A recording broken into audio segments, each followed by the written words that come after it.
The extra $600 unemployment payment is set to expire soon, possibly pushing more people to search for work. But as our Matt Jarko found out for tonight's Rebound Report, there's concerns about how much a previously valuable resource may be able to help.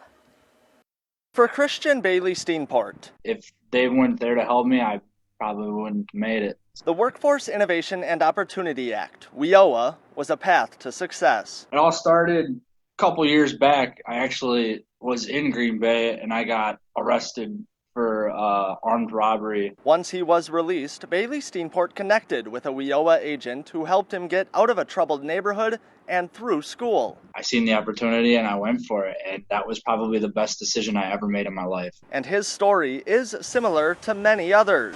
We are actually standing in front of what was the Oshkosh Job Center. Until fall of 2019, it was one of the largest job centers in the region. It was really a vital hub of this community, and unfortunately it had to close last fall due to budget cuts. Anthony Snyder is CEO of the Fox Valley Workforce Development Board. The budget cuts he mentioned have been going on for years. In 2017, the Fox Valley Workforce Development Board received about $1.6 million. The next year, about 1.4, then 1.2, and in 2020, the board got a little more than $1 million of funding, double-digit percentage cuts every year.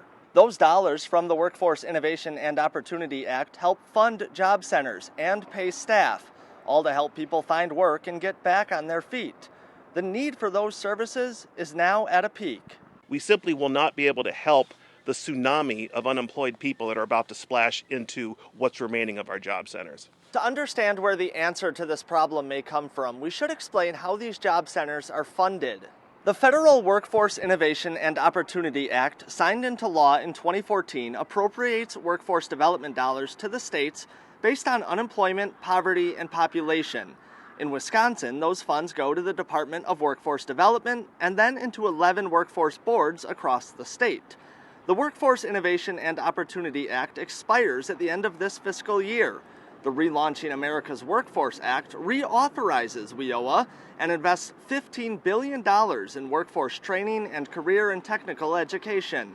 Senator Tammy Baldwin is a lead sponsor. Baldwin's office wrote to us, quote, "It is so important that we boost our investment in workforce development now so that we can provide our workers with the skills they need to quickly re-enter the workforce and help rebuild our economy." The Relaunching America's Workforce Act was included in the second stimulus bill that passed the U.S. House of Representatives, but has not been taken up in the Senate. I'm beginning to worry that people have forgotten about workforce development in this pandemic.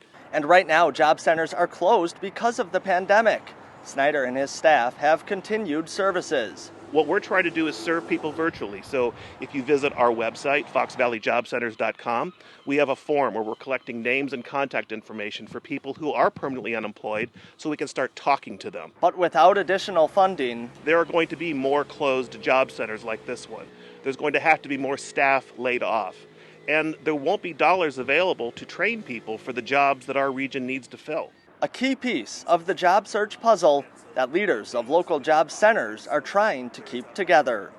Matt Jarko, NBC 26.